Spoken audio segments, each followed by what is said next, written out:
Lo primero que hay que saber es qué es bioseguridad.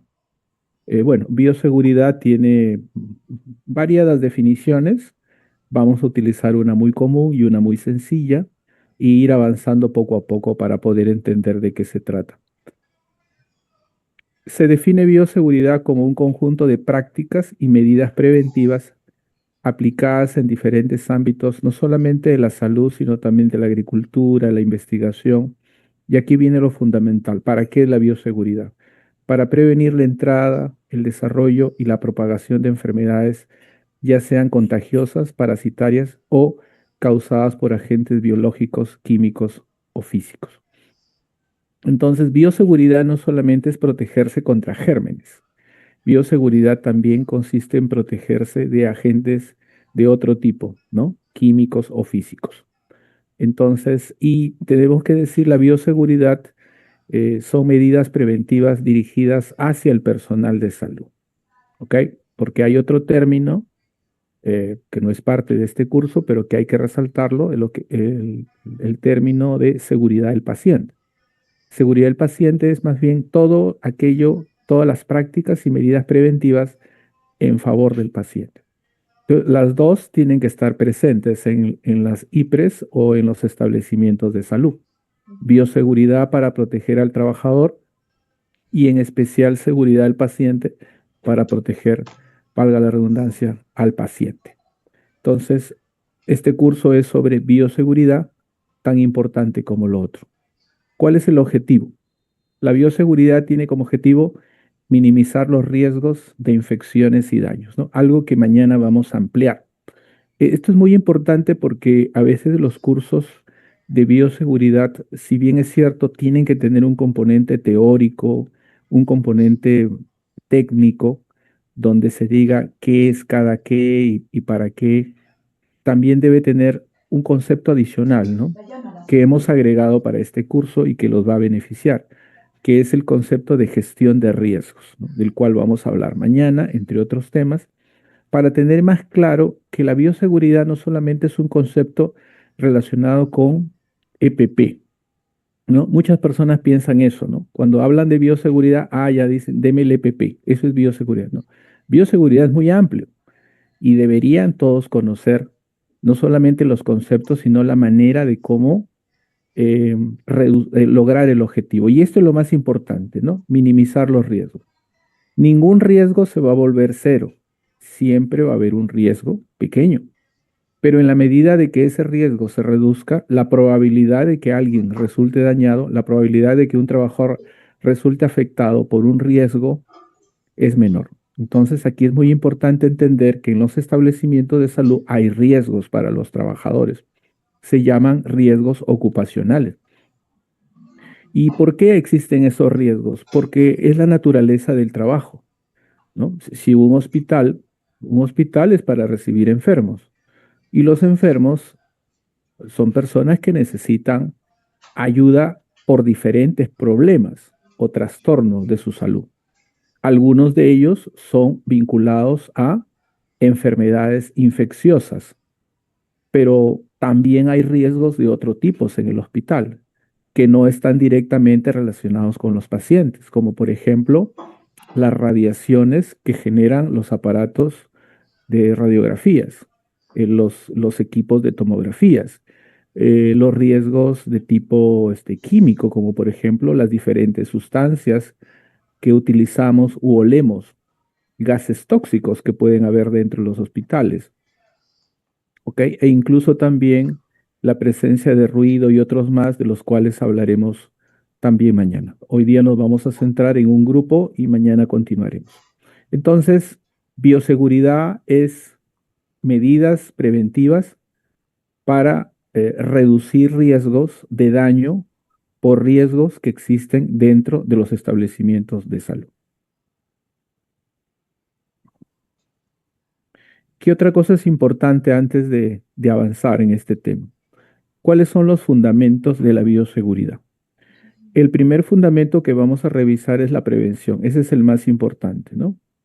La bioseguridad ha sido creada no para atender a una persona que se dañó, ¿no? Sino es para evitar que se dañe. Ese es el concepto fundamental. Cuando hablamos de bioseguridad en hospital, nuevamente recuerdo y lo voy a decir durante el curso, no es usar solo EPP. Ya, ese es un concepto tan simple, tan básico, que ni siquiera amerita discutirlo.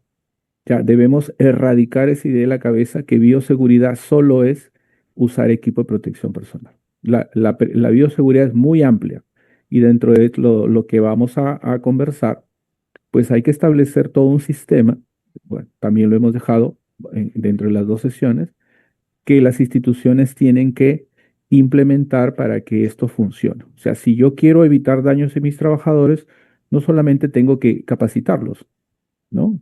Lo cual en este momento se hace fuera de un hospital, también debería hacerse dentro. No solamente es capacitarnos, sino también una serie de medidas, planes, programas que deben implementarse y que tienen que funcionar. En la medida que funcione, es el resultado que vamos a tener. Entonces, prevención, ¿para qué? Para evitar medidas, para implementar medidas que eviten la entrada o salida de sustancias dañinas o de patógenos o agentes que pueden causar daño. Segundo, la contención, es decir, contención significa protección, ¿sí? Que significa utilizar técnicas, procedimientos, acciones que busquen sobre todo evitar que los agentes biológicos y otros puedan entrar en contacto con los trabajadores o las cantidades que hay no superen los máximos permitidos. Eso es contención. Tercero, gestión de riesgos. Y para mí esto es uno de los elementos más importantes, el cual le vamos a dedicar tiempo en estas dos sesiones, porque significa pensar más allá de tener cosas, ¿no? Gestionar riesgos significa planificar, ¿no? Analizar la información, ver cuáles son los riesgos, plantear niveles de daño o probabilidades de daño y en función de eso establecer medidas protectoras, ¿no? Eso es gestión de riesgos. Cuando una organización gestiona riesgos, implica que ya ha pasado a un nivel superior de gestión, o sea, de lograr objetivos. Gestión significa lograr objetivos y gestión de riesgos significa determinar cuáles son los agentes que pueden provocar daño, establecer niveles de riesgo y en base a eso plantear medidas correctivas o de protección. Bien. Bioprotección, que ya viene a ser parte de las medidas que se determinan a partir de la gestión de riesgos, ¿no? El- para evitar que se produzcan daños al trabajador. Entonces, la bioprotección también incluye otro tipo de medidas, ¿no? Como por ejemplo, evitar que ciertas sustancias salgan de un espacio físico. Cuando hablemos de los niveles de laboratorios, por ejemplo, que es parte de un hospital, veremos que existen hasta 4 niveles, ¿no? Y cada uno de ellos tiene sus cualidades debido al nivel de gérmenes o a la complejidad o daño o virulencia que tienen estos gérmenes. Bien, entonces esos son los 4 fundamentos que tiene la bioseguridad. Ahora, la bioseguridad también tiene principios, ¿no? Y que este es el punto que seguramente mucha gente recuerda. El primer principio es el llamado principio de universalidad. Universalidad viene de universo, o sea, universo hablamos de algo total, ¿no? Y cuando hablamos de universalidad, vamos a ver a qué se refiere. También el otro principio es el principio de las barreras de protección y el tercer principio es el llamado manejo de residuos sólidos. Entonces, los tres pilares de la bioseguridad son universalidad, barreras de protección y manejo de residuos sólidos. En base a estos 3 principios, si los hospitales adoptan estos 3 principios y los convierten en medidas efectivas, la probabilidad de que los trabajadores sufran daño se reduce de manera importante. Vamos a ver cada uno de estos principios. El primer principio, entonces, el principio de universalidad. ¿De qué se trata? ¿Por qué se llama universalidad? Podría ser nos trae la idea de universo, ¿no? De algo, digamos, general, global, ¿no? Bueno, el principio de universalidad se basa en la idea de que toda persona y todo ambiente puede ser potencialmente infectante. Fíjense lo importante que es esto, ¿no? Nosotros atendemos personas, ¿no? Pueden parecer tener una enfermedad infecciosa, por ejemplo, o de repente no, ¿no? Mucha gente que puede tener tuberculosis y físicamente no aparenta estar enfermo, o mucho más. Una persona puede estar infectada con el virus del SIDA, por ejemplo, o el virus de la hepatitis B o virus de la hepatitis C, y no tener ningún signo clínico, o sea, mostrarse externamente como una persona sana. Eso implica entonces que cuando atendemos personas, ¿no? Y vamos a hacer un procedimiento en el que podríamos entrar en contacto con sangre, orina y otras sustancias, hay que pensar que esa persona podría ser una persona enferma, podría estar infectada. Por supuesto, no se lo vamos a decir, ¿no? Pero lo vamos a suponer para tomar medidas preventivas. Entonces, el principio de universalidad significa no te confíes. Considera a todos y a cualquier ambiente potencialmente infectante. Si tenemos esa idea en la cabeza, nunca nos vamos a ser sorprendidos por alguien que diga, uy, mira, este paciente es VIH positivo. No, o sea, sin habérmelo dicho, yo ya lo supuse, ¿no? O sea, tomé las precauciones porque así si el que sabe de bioseguridad tiene claro que esa tiene que ser una forma de pensar para que lo lleve a actuar de una manera preventiva. El segundo elemento del principio es que dice, implica que se deben tomar las mismas precauciones con todos los pacientes sin importar su estado de salud o apariencia, lo que les acabo de decir, ya que puede que no se conozcan cuáles son sus condiciones. Y por último, implica o fomenta la aplicación constante de medidas de protección para todos los casos. Bien, ok. Principio 2. El principio 2 dice principio de barreras de protección. ¿En qué consiste en este principio? El principio dice consiste en utilizar elementos que impidan el contacto del trabajador con sangre, fluidos corporales u otros materiales contaminantes. ¿Es cierto? O sea, no solamente hay que pensar que la persona podría estar infectada o no, eso lo tenemos claro. Ese primer pensamiento o principio nos lleva a lo segundo, utilizar barreras de protección. Esas barreras habitualmente les llamamos equipos de protección personal o EPP, que se hicieron muy famosos durante la última pandemia o la pandemia que hemos tenido por la COVID-19.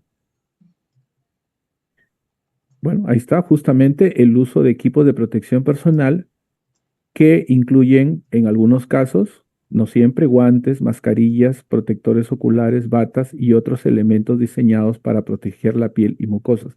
Aquí esto es muy importante de saber de que no siempre hay que usar todo y que tampoco hay que usarlo de manera exagerada, ¿no? Como ahorita ocurre, ¿no? En muchos hospitales hay personal de salud que se pone guantes y está todo el día con un par de guantes tocando a todos los pacientes y cree que incluso ya no se lava las manos, se lava los guantes o le aplica alcohol a los guantes, como si con eso evitara que los gérmenes pasen de los guantes contaminados de un paciente a otro. Entonces, este tipo de personas no tiene el conocimiento mínimo para trabajar como personal de salud. Y no solamente eso, sino que son personas bastante poco, eh, con poca capacidad de entendimiento y más aún, si no entienden, no cambian. O sea, creen, por su ignorancia, por supuesto, que lo que ellos hacen está bien e incumplen reglas fundamentales, ¿no? No hacen caso a los jefes, no hacen caso a los coordinadores, o sea, se salen con la suya porque tienen un concepto errado, ¿no? Y de hecho, toda persona que tiene un concepto errado parte de su ignorancia. Persona ignorante, persona que no entiende, y si no entiende, se comporta de esa manera. Entonces, todos los días peleamos en los hospitales con personas de este tipo. Y bueno, algunos incluso son profesionales que tienen una especialidad, dos especialidades, pero aún así no han aprendido. Quiere decir que tampoco la educación superior o especializada que tienen no les ha ayudado mucho. Entonces es un concepto básico, ni siquiera es un concepto especializado.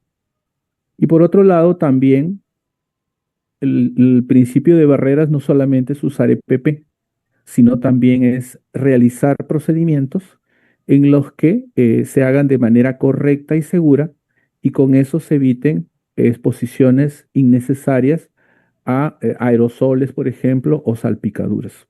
Entonces, no solamente es ponerse el equipo de protección personal, sino es hacer un procedimiento de la manera más correcta o de la manera correcta para que evitemos afectaciones a la salud. El siguiente principio es el llamado principio de manejo de residuos sólidos.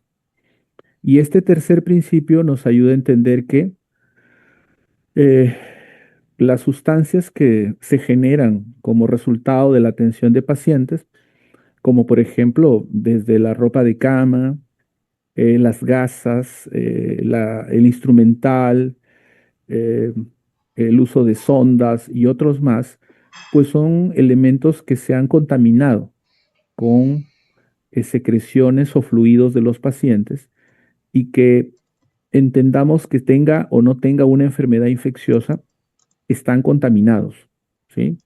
Están contaminados y que deben ser manejados siguiendo unos procedimientos seguros de tal manera que no nos afecten, que no entren en contacto con nuestro cuerpo. Entonces, el manejo y eliminación adecuada de estos materiales o de los químicos o de los punzantes, ¿no? Nos ayuda a evitar tener contacto con estos agentes infecciosos. Respecto a las medidas específicas, tenemos que hablar que el manejo también de residuos sólidos tiene que ver con la no manipulación de agujas. Aquí hay que tener tal vez el accidente más frecuente que ocurre con el personal de salud y que muchas veces conlleva a tomar medidas rápidas con tal de que el trabajador no termine infectado, por ejemplo, por el VIH, por hepatitis B o C, es la manipulación de agujas, ¿no? El tener contacto con agujas que hemos utilizado en pacientes, agujas que muchas veces o todas las veces están contaminadas con sangre, pues lleva muchas veces a estos eventos, ¿no? A estos eventos adversos con el trabajador. Hay que hacer un desecho correcto de objetos punzoportantes, ¿no? Y aquí también hay que tener en cuenta que existen medios para eliminar estos objetos cortopunzantes o punzocortantes, también como le llamamos, de una manera correcta y en el recipiente correcto y durante el tiempo correcto. Así como también el uso de los recipientes, ¿no? Por ejemplo, algunos son descartables, otros no. El manejo correcto, por ejemplo, de los recipientes que le llamamos nosotros basureros, ¿no? Que tienen su nombre técnico, del uso de las bolsas, ¿no? Incluso el mismo, no solamente el colectarlas en las bolsas del color correspondiente, sino también su posterior eliminación que requiere todo un proceso que debe estar establecido. Y por otro lado, el tema de higiene del lugar de trabajo, ¿no? El mantener las áreas limpias y ordenadas evitan pues la acumulación de residuos contaminados. Cuanto mejor se haga la limpieza, menos residuos contaminados van a tener. Nunca vamos a tener un espacio libre de gérmenes, eso hay que entenderlo. Ni el piso, ni las paredes, ni las camas, nunca van a estar 0% contaminadas. Pero sí podemos acercarnos bastante a unos niveles llamados seguros para que de esa manera tanto nosotros los trabajadores como los pacientes tengan menos riesgo de eh, contaminarse o infectarse. Bien, entonces, si hablamos de riesgos ocupacionales. Un riesgo ocupacional es la probabilidad de que un peligro o alguna sustancia dañina dentro del lugar de trabajo pueda generarnos una afectación, ¿no? A eso se llama riesgos.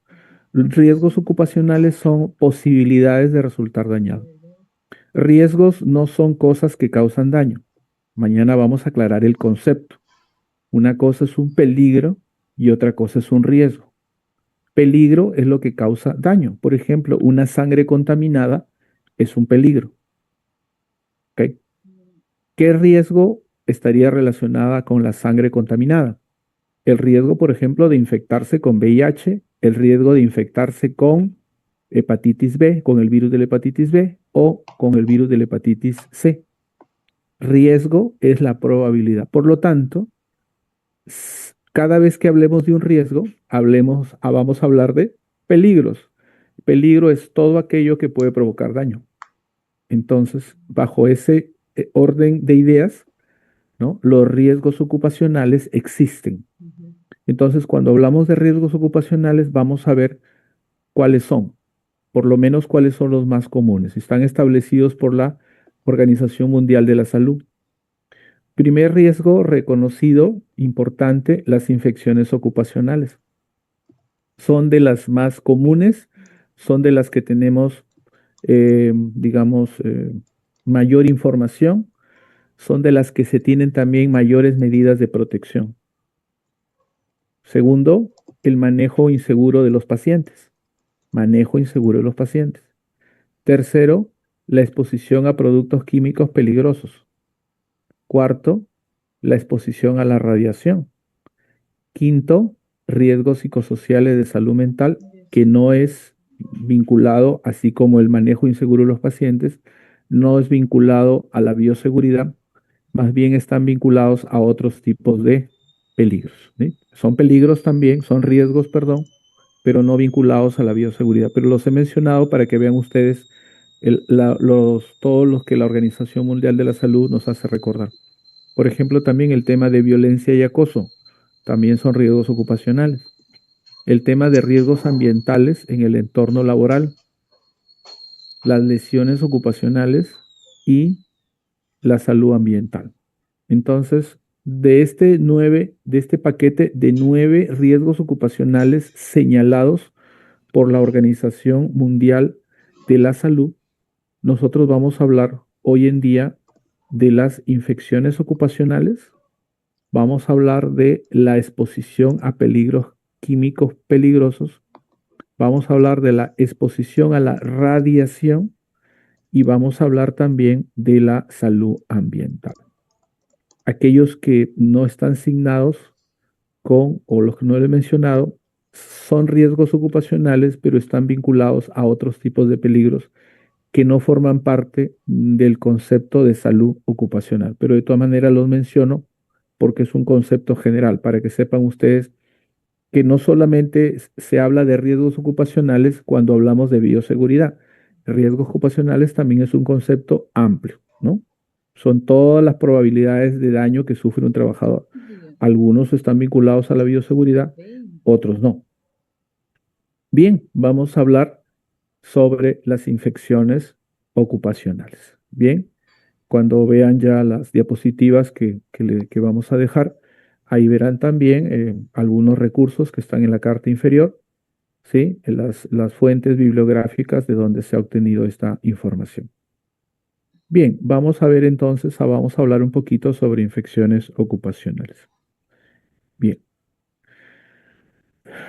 pues hay muchas infecciones que se pueden generar en el trabajo, ¿no? Los trabajadores de salud pueden sufrir de muchas infecciones, pero hay algunas que son más preocupantes que otras, algunas que son más comunes que otras y hay otras también algunas que probablemente por su naturaleza no tengan tratamiento o puedan generar problemas graves y pongan en peligro la vida del trabajador.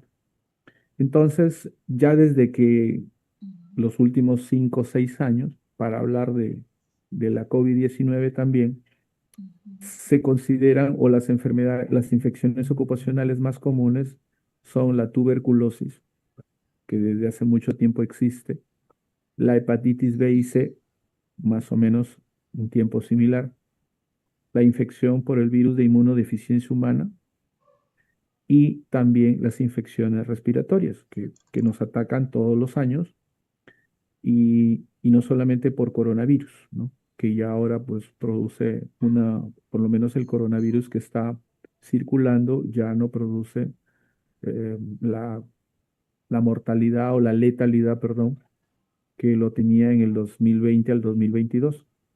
Y otra infección conocida que es la influenza o gripe, que es así, pues nos visita todos los años desde hace décadas. Otro grupo de problemas, vamos a mencionar todos acá, son el manejo inseguro de pacientes. Esto no tiene que ver directamente con la bioseguridad, pero quiero mencionarlo para resaltar también su importancia. Por ejemplo, el levantar, transferir, reposicionar y mover a los pacientes sin usar las técnicas o los equipos de manejo adecuado puede causar lesiones como por ejemplo lesiones osteomusculares. Entonces también son riesgos ocupacionales. Otros riesgos ocupacionales es la exposición a productos químicos peligrosos. Pues de estos productos hay un montón en los hospitales. Y si no los conocen, de repente es porque no tienen acceso a ciertas áreas del hospital, pero hay sustancias químicas y peligrosas dentro de los hospitales que por supuesto deben estar ahí porque se necesitan. El tema no es eliminarlas, ¿no? O sea, aquí el principio es, ya es peligroso, elimínalo. Lamentablemente no lo podemos eliminar. Si se pudieran eliminar, creo que se haría o que puedan ser sustituidas por otras que son menos dañinas, podría ser. Pero generalmente son sustancias que por lo menos por ahora son necesarias. Su uso es importante en el trabajo. El tema es saberlo manejar, porque no es solamente decir es peligroso, hay que eliminarlo, sino digo, cómo nos enfrentamos a esa sustancia, cómo hacemos un manejo seguro de esa sustancia y haciendo un manejo seguro vamos a evitar daños. Habitualmente cuando una persona se daña o se infecta, hay que tener en cuenta que la causa más frecuente de esto son descuidos del trabajador. O sea, no hay que tampoco minimizar o pasar la responsabilidad al hospital o a los pacientes o al jefe, ¿no? Los peruanos somos muy asiduos a hacer eso, ¿no? Cuando nos pasa un problema, nunca somos nosotros, nunca hemos fallado nosotros, nosotros somos perfectos, todos los demás fallan. Es porque no me dieron esto, es porque no me dieron lo de acá, esto no, porque no. Siempre tenemos una excusa para protegernos y tapar nuestros errores y nuestras deficiencias como trabajadores. Entonces, sepan ustedes que cuando un trabajador resulta dañado, en el 80% de los casos fue por negligencia del trabajador. Y negligencia significa un comportamiento descuidado, un comportamiento poco juicioso, un comportamiento que ignoraba reglas de juego. Y aquí también hay que decir que el trabajador es responsable de conocer qué es lo que hacer. Por supuesto, la institución también es responsable de vigilar lo que hace, pero el principal responsable de su trabajo es el propio trabajador. Se supone que ha entrado a laborar un lugar que dice o que es profesional, se supone que es profesional, es porque ha aprendido, le han enseñado y sabe lo que tiene que hacer. ¿Mm?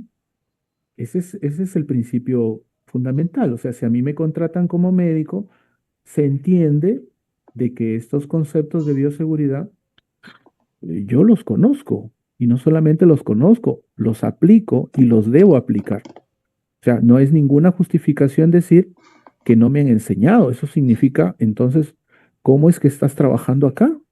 ¿Cómo es que entraste a laborar acá si no sabes estos principios? O sea, imagínense, es como sacamos un aviso para contratar un chef, ¿no? O un cocinero y a la hora que lo contratamos vemos que no trabaja o prepara mala comida y tiene mal sabor, ¿ah? Y encima que ha quemado algo, que ha malogrado la cocina y nosotros preguntamos, oye, ¿y tú eres cocinero?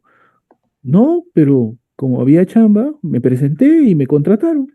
Y aquí estoy, aprendiendo, y todavía dice, malogrando se aprende, o sea, ¿no? Cachaciente encima, ¿no? Encima, ya, no es factible. Y hay muchísimos trabajadores que entran en ese plano, ¿ah? Entran y no saben absolutamente nada de lo que es bioseguridad. Y eso es lamentable, ¿no? Y dice, ¿y cómo ingresaste? No, aprobé el examen. Pero es que lo que pasa es que también los hospitales tenemos problemas para evaluar a los trabajadores. No podemos evaluar estos temas. Suponemos que lo saben hacer, pero ya cuando los vemos trabajar vemos que no saben absolutamente nada.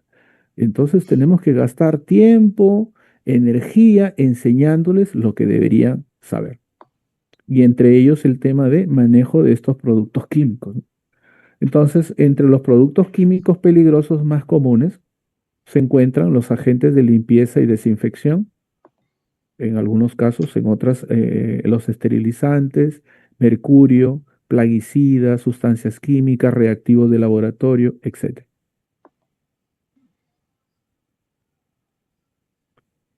Otro riesgo importante es la exposición a radiación, muy frecuente dentro de los hospitales, ¿no?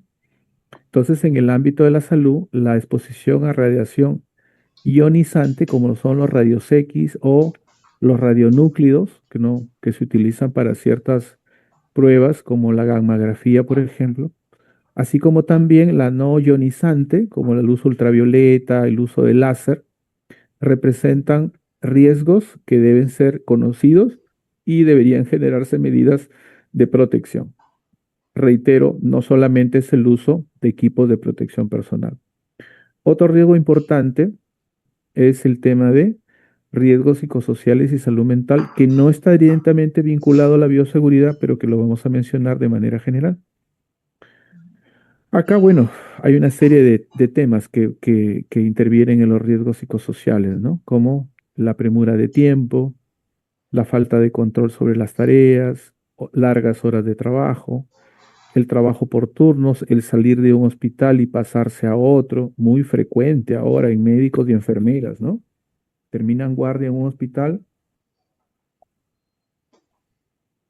inmediatamente empalman con el otro hospital.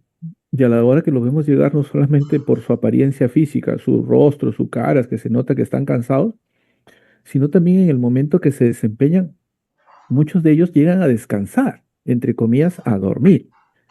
Y son apañados por sus compañeros, ¿no? Anda, descansa 2 horas, 3 horas, y después regresan a trabajar. Entonces, eso no debe permitirse.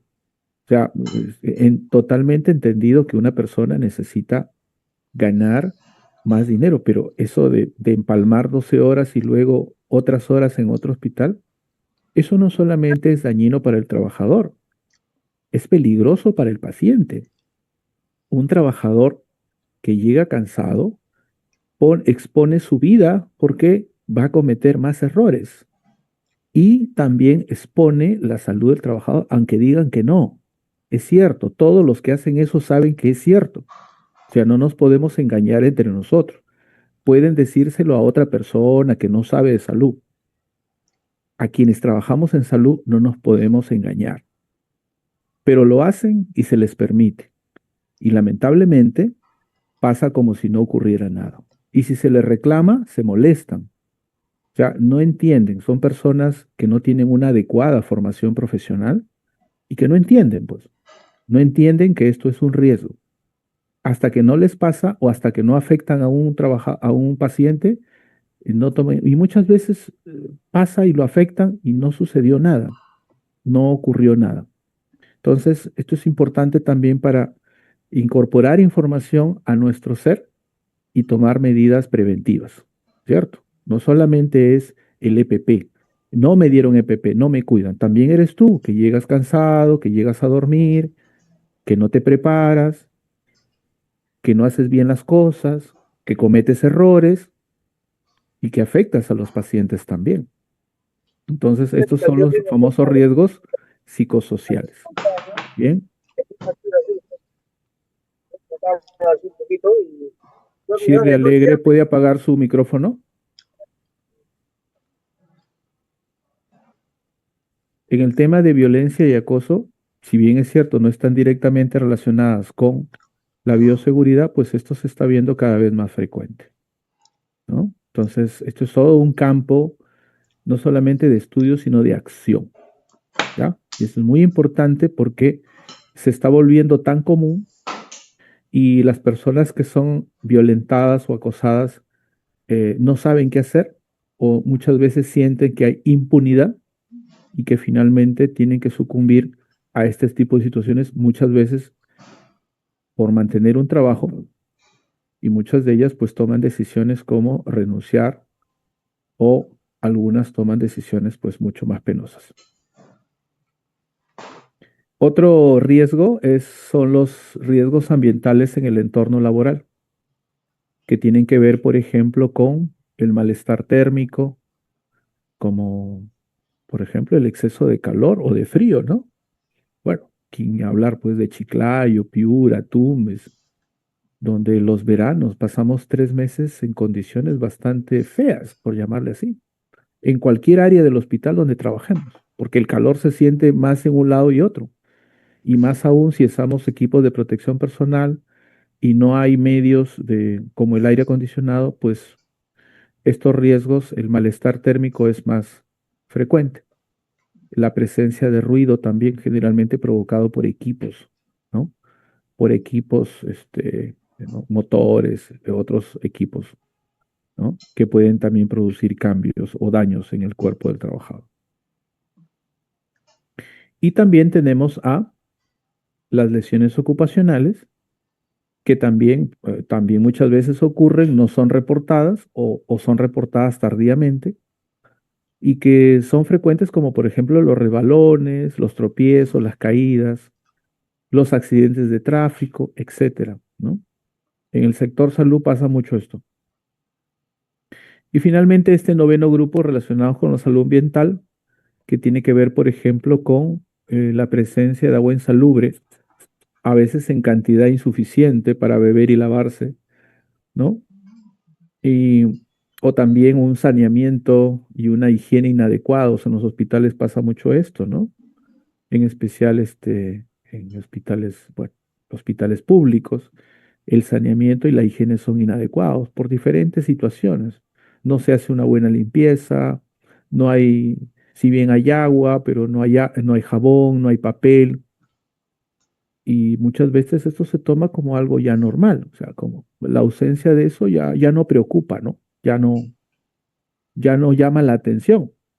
En otros sitios, imagínense, un día nada más que no haya papel, una semana ya que no haya papel, es una situación no solamente vergonzosa, sino también una situación de peligro. Pero en muchos hospitales, eh, pasa eso y muchas veces y muy seguido, ¿no? Entonces, aquí hay que no solamente reflexionar sobre lo que se está haciendo, sino también ver las capacidades y las posibilidades de poder superar esta situación, ¿no? Bien, ¿hasta aquí alguna pregunta? ¿Alguna pregunta hasta aquí?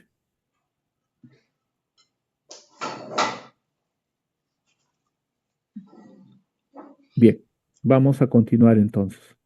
Vamos a hablar ahora sobre las infecciones ocupacionales. Tal vez uno de los elementos que más llama la atención, preocupa por su naturaleza, ¿no? Por la trascendencia, por las consecuencias que traen para el trabajador las infecciones ocupacionales. Ciertamente que hablar de infecciones ocupacionales se refieren a aquellas enfermedades que pueden generarse producto del contagio con agentes biológicos peligrosos, entre ellos los virus. Dentro de los agentes biológicos que son infecciosos, que existen en el ámbito laboral sanitario, los virus cobran un rol bastante especial. Hay diferentes tipos de virus, por supuesto. Hay virus respiratorios, hay virus que ingresan a través de la sangre o productos hemoderivados. Hay otros que, bueno, no son parte, digamos, del trabajo, pero que se pueden contagiar de otras formas, a través del contacto, a través de las manos o a través de salpicaduras, ¿no? En especial que caigan a los ojos o que caigan sobre mucosas, ¿no? Como la nariz o la boca. En fin, no todos los virus son peligrosos, ¿no? Pero hay un grupo de virus o hay unos virus como el VIH, el virus de la hepatitis B y el virus de la hepatitis C, que son altamente peligrosos, para los cuales, si bien es cierto, hay vacunas, como en el caso de la hepatitis B, para el VIH y el hepatitis C no hay, y son enfermedades crónicas, ¿no? Si es que resultamos infectados, vamos a resultar eh, con una enfermedad crónica, potencialmente mortal, y que, bueno, obliga a tener tratamientos de por vida. Si es que no, y si es que no ocurre así, pues vamos a tener serios inconvenientes. Hay también bacterias, como por ejemplo el Mycobacterium tuberculosis, ¿no? Que es una bacteria que se transmite en especial o frecuentemente a través de gotitas, gotitas que expulsa el enfermo, y que pues en los espacios laborales sanitarios vamos a tener mayor riesgo de contagiarnos, porque se atienden pacientes, si bien es cierto, muchos de ellos ya en tratamiento, y que se entiende de que las secreciones o las gotas de saliva o de esputo que expulsan al toser eh, cada vez tienen menos gérmenes, si es que ya tiene un tratamiento el cual va resultando este, efectivo, es decir, va eliminando a la bacteria del cuerpo del paciente, y así haya tos, ya lo que expulse ya no lleva bacterias. Pero sí es importante que hay muchos pacientes que son nuevos, o hay pacientes que tienen enfermedades que no están remitiendo con el tratamiento y que tienen condición de contagiantes. Y hay otros tipos de gérmenes, como por ejemplo algunos parásitos, algunos hongos, que digamos son poco frecuentes de causar problemas, sin que eso signifique que no les vamos a prestar atención. Entonces, los virus son los agentes biológicos más peligrosos que tenemos en los hospitales, seguido las bacterias. Bien,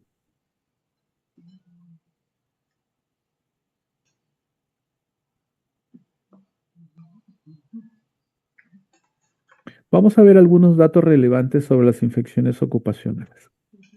En general, la Organización Mundial de la Salud nos dice es que las lesiones por pinchazos de agujas, que saben ustedes que es el accidente laboral más común en todos los hospitales del mundo, causan el 39%, 37% y 4,4% de las infecciones por hepatitis C, hepatitis B y VIH. Lo del VIH, pues es una proporción aparentemente pequeña, porque bueno, la principal vía de transmisión del VIH ahora y desde hace mucho tiempo es la vía de transmisión sexual. En cambio, si bien es cierto, la hepatitis C y la hepatitis B también se transmiten vía sexual, pero es más frecuente en los hospitales a través de la vía de la sangre, ¿no? El contacto con la sangre y otros líquidos corporales de los pacientes. El segundo dato relevante es que la prevalencia de infección aguda de hepatitis por hepatitis B entre trabajadores a nivel mundial es de 5,3. Y esto es preocupante, aunque alguien podría decir, pues eso es una cantidad pequeña. Si bien es cierto, acá está, en este 5,3 este, hay porcentajes mucho más altos que 5,3, y hay porcentajes mucho más bajos que 5,3. Este es un promedio del mundo. La hepatitis B es, digamos, poco frecuente en países del primer mundo. dado que no solamente el trabajador de salud tiene acceso a la vacuna que genera inmunidad contra la hepatitis B. Son programas muy exitosos donde el trabajador no solamente, bueno, tiene que saber que la hepatitis B, tiene que saber para qué sirve la vacuna, porque ahora estamos ya invadidos de antivacunas, ¿no?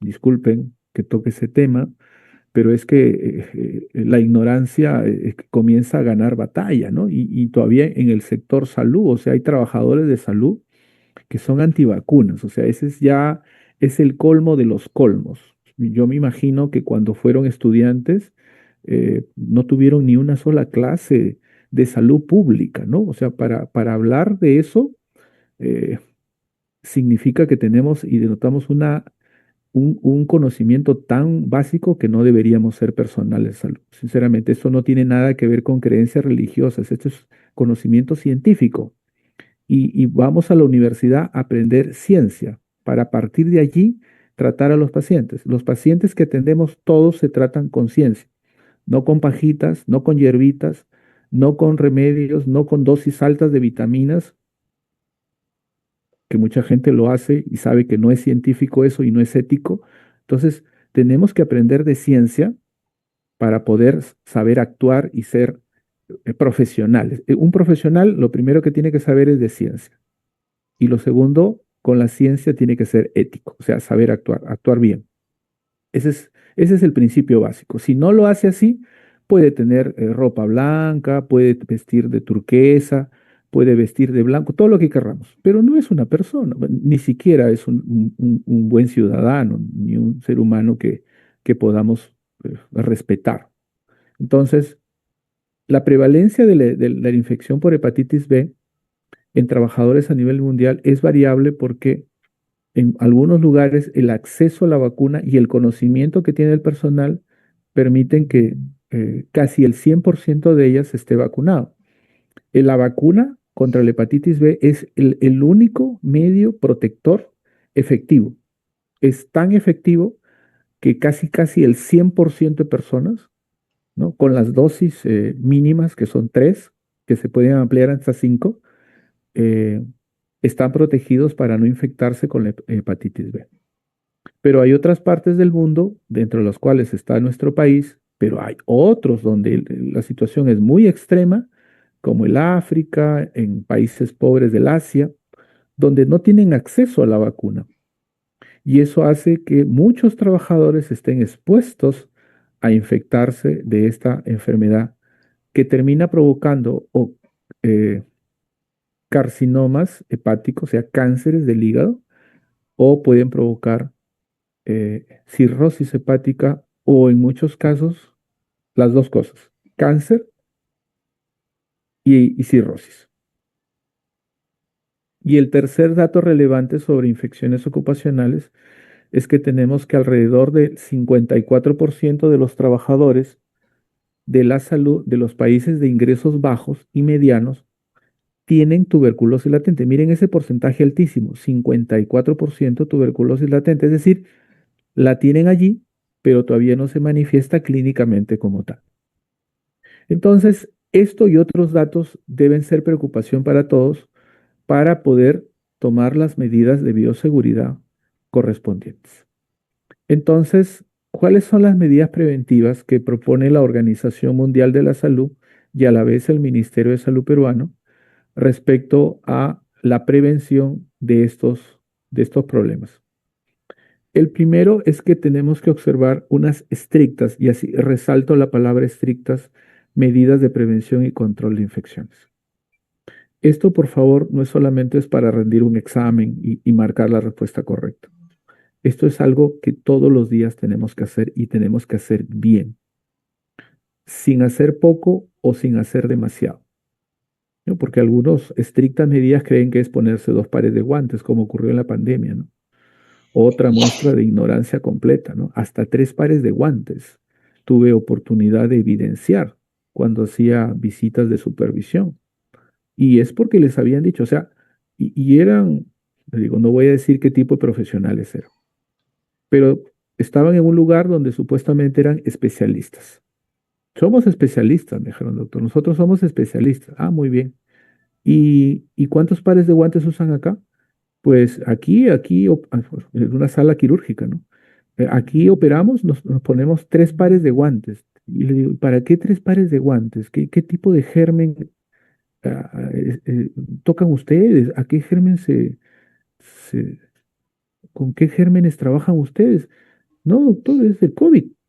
¿Y cómo, y por qué 3 pares de guantes? O sea, ¿el COVID entra por las manos? ¿O el COVID tiene un perforador, le hace hueco a los guantes? Es que la ignorancia, como se dice, es atrevida, ¿no? Y lo otro que decían es que usted no trabaja acá, usted no sabe lo... No, esa es la respuesta del ignorante, ¿no? El que no sabe se defiende y diciendo cualquier tontería. No tenía nada que ver que si uno trabaja ahí o trabaja allá. Hasta se ponían bolsas de basura en los pies, ¿no?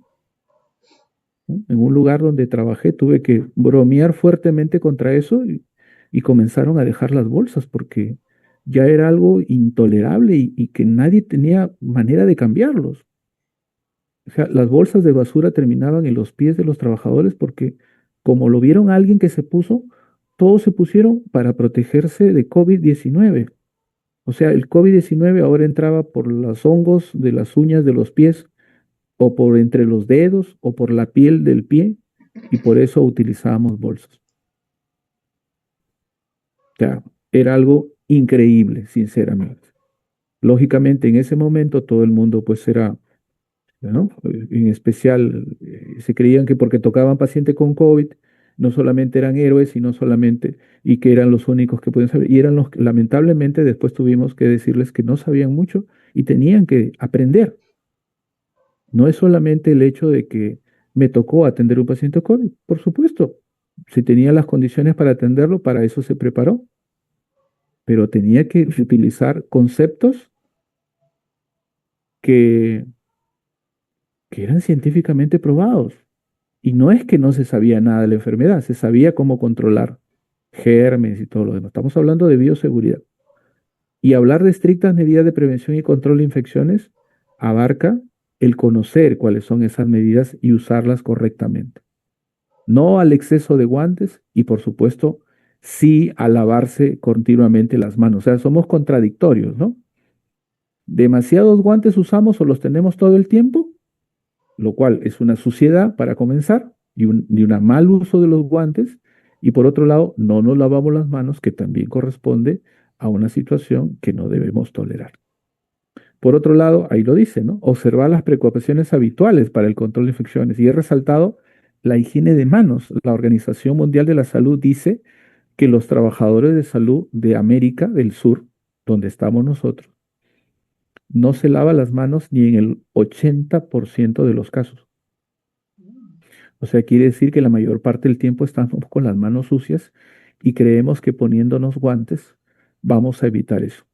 Igualmente, la higiene respiratoria, y ahora ya nadie lleva mascarilla, y ahora es una falta de respeto si alguien le dice, lo ves estornudando o tosiendo dentro del trabajo, que lógicamente en ese momento representa una persona que contagia, porque hay gente que piensa que solamente la mascarilla es porque tenemos COVID. Cualquier problema respiratorio que tengamos, que se manifieste con tos, estornudos, congestión nasal, me está hablando clínicamente de una infección mayormente viral. Y si yo estoy enfermo y estoy yendo a trabajar, debo usar mascarilla todo el tiempo y bien colocada, no con la nariz expuesta, porque también hasta ahora siguen usando la mala mascarilla, después de haberles dicho 50.000 veces que la mascarilla cubre la nariz y la boca. No, siguen usando con la nariz afuera. Y no se les puede decir nada porque se molestan ahora si les dicen que se pongan mascarilla. El ponerse mascarilla evita que los virus que expulsamos al hablar, al toser y a estornudar se esparzan en el ambiente de trabajo y mis compañeros de trabajo se contagien. De igual manera, ¿no? La eliminación de desechos. Hay que saber colocar. En algunos sitios tienen todos sus recipientes, pero cuando uno va a revisar, en algunos colocan cáscaras de plátano, cáscaras de naranja, bolsas, restos de galletas donde no deben ser. En las bolsas rojas las usan mal, las bolsas rojas las llevan colgadas de los carritos de curación, o sea, un desastre completo, o sea, y tienen recipientes. Bueno, si no lo hay, busco otra manera, pero no puedo estar cargando en el carrito de curaciones amarrada una bolsa roja y una bolsa negra. O sea, ¿en dónde se ha visto? ¿En dónde se ha visto eso? Solamente en este país en donde no se cumplen las reglas de bioseguridad. Y por supuesto el mal uso de los equipos de protección personal, que se pasean por todo el hospital con el equipo de protección personal. O sea, salen de un área donde están con equipo y se van al comedor, se van a la reunión, a todos lados se van con el equipo contaminado. Por no quitárselo, simplemente por flojera o por ignorancia, se pasean por todo el hospital y vayan a decirle que se los quite, que quién eres tú, que tú no trabajas acá, que tú no sabes, o sea, son dueños del hospital. Y esa es una de las muestras más graves de ignorancia que hay en el personal de salud en muchos hospitales, el no saber usar los equipos de protección personal y no quitárselos antes de salir. Si yo voy a salir a un área donde no se necesita, voy a ir a un área, o sea, yo tengo que quitarme el equipo, tengo que dejarlo allí. Y por supuesto hay que hacer pues todo lo necesario. Hay un jefe por acá, mire, ¿sabe qué?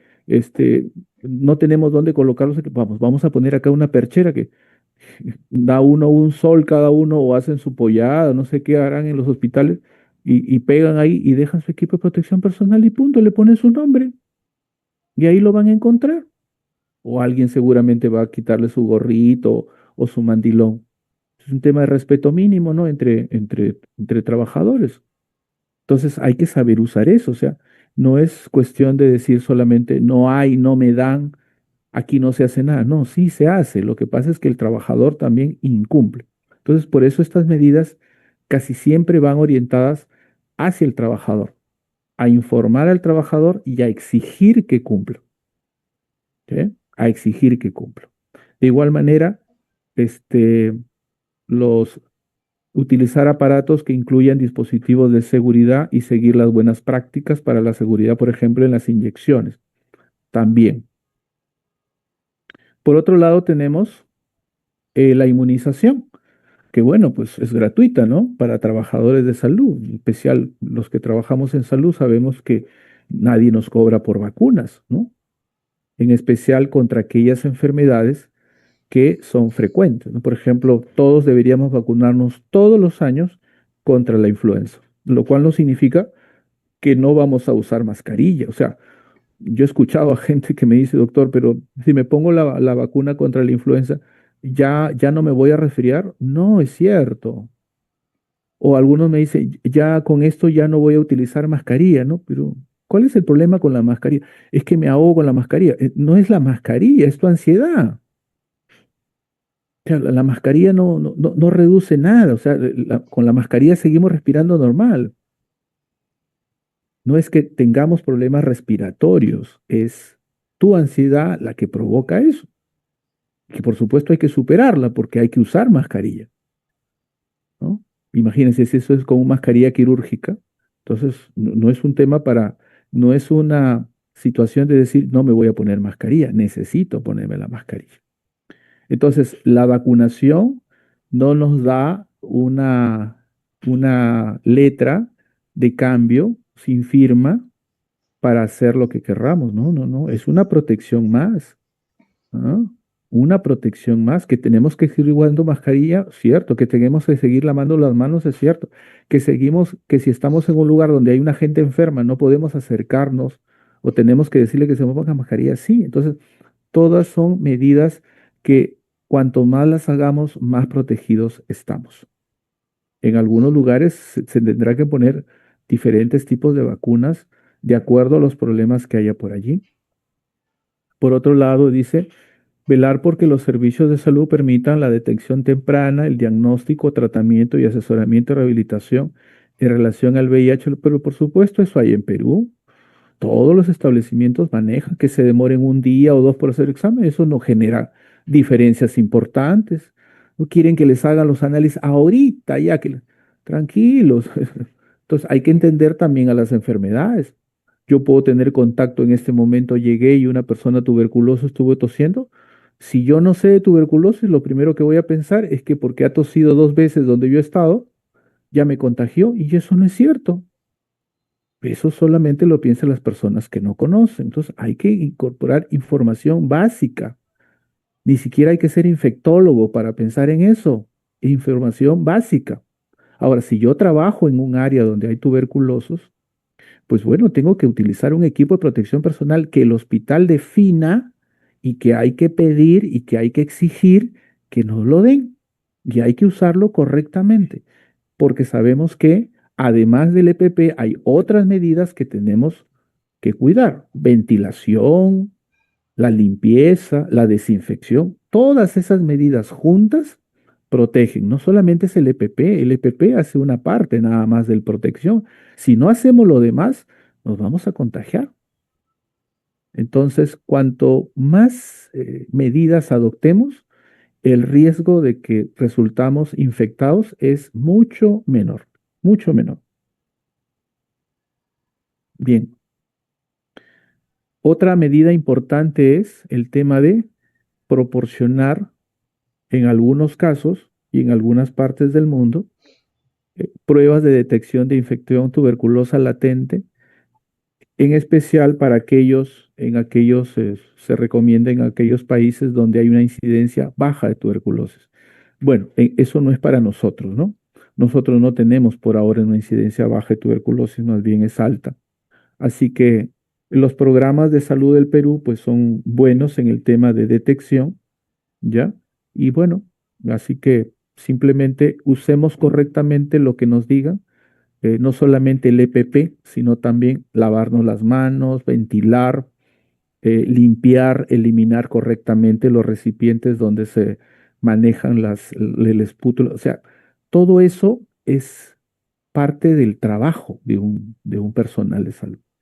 O sea, tiene que saber hacerlo. Si no lo está haciendo, no le eche la culpa a otro, porque se supone que es profesional de la salud y eso es lo que tiene que saber y es lo que tiene que hacer. No tienen por qué venir a enseñarle. Se supone que lo sabe. Así es, se supone que lo sabe hacer. Por algo lo han contratado en ese lugar. Así de simple. ¿Mm?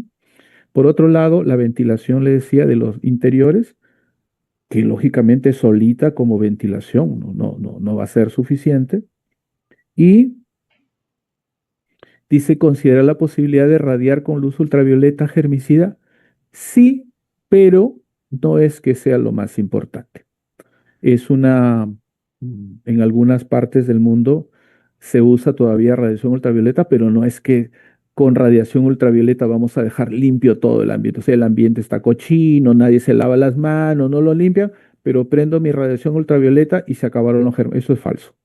O sea, esta es una medida más que si se puede aplicar, se aplica. Y si no se puede aplicar, no es que no queden los ambientes limpios. Es simplemente una medida adicional. Así que no hay que exagerar. Bien, otras medidas preventivas, bueno, se recomienda en ciertos casos el triaje clínico para detección temprana de pacientes con infecciones respiratorias.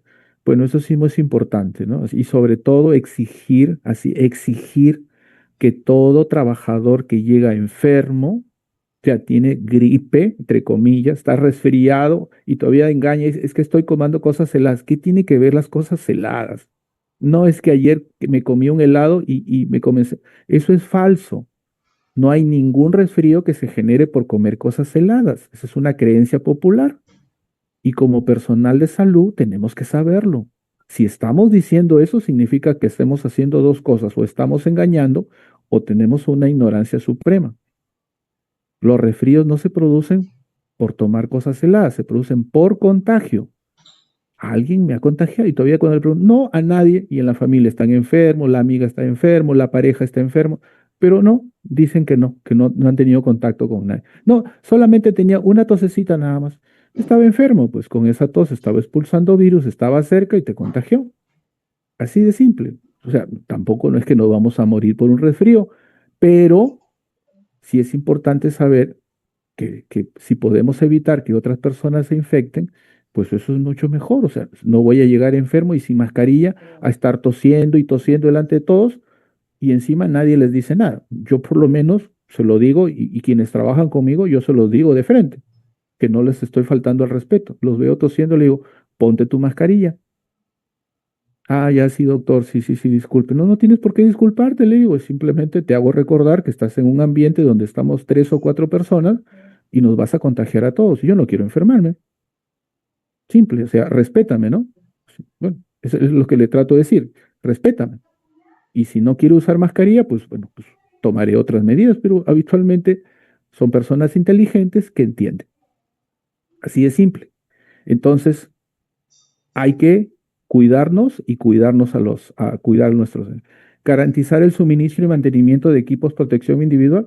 Pues bueno, para infecciones respiratorias es tan sencillo una mascarilla. En la casa creo que todos tenemos mascarilla, pero hay gente que está pensando, el hospital no me da nada. O sea, todo es el hospital. O sea, ya no pueden llevar su mascarilla. Bueno, entiendo de que todos dicen que el hospital tiene que darnos. Sí, pues ahí el hospital. Y si uno quiere conseguirla, consigue. Y en muchos sitios te dan tus mascarillas, por lo menos unas 2 o 3, y se usan. O sea, simplemente, mira, y si tienes mascarillas, ¿no? Y tus compañeros de trabajo tienen alguno, y le digo, toma una, toma 2 mascarillas, ahí las tienen, no nos cuesta nada, ¿no? Para eso se hace. Entonces, ese es un segundo punto. No sé si hasta acá hay alguna pregunta para hacer un pequeño descanso. No sé, Avi. ¿Alguien que quiera realizar alguna pequeña consulta o de repente quisieran hacerlo a través del chat? Lo pueden dejar ahí mientras tomamos un descanso y retomamos, doctor, Sí, en unos perfecto. minutos. Unos 12, tú me dices, sí, yo Sí, estoy atento. ¿Ya? ya, muy bien. Gracias, gracias. Unos 5 minutos para poder retomar nuevamente. Perfecto. Regresamos en 5 minutos. Gracias. Ya, doctor.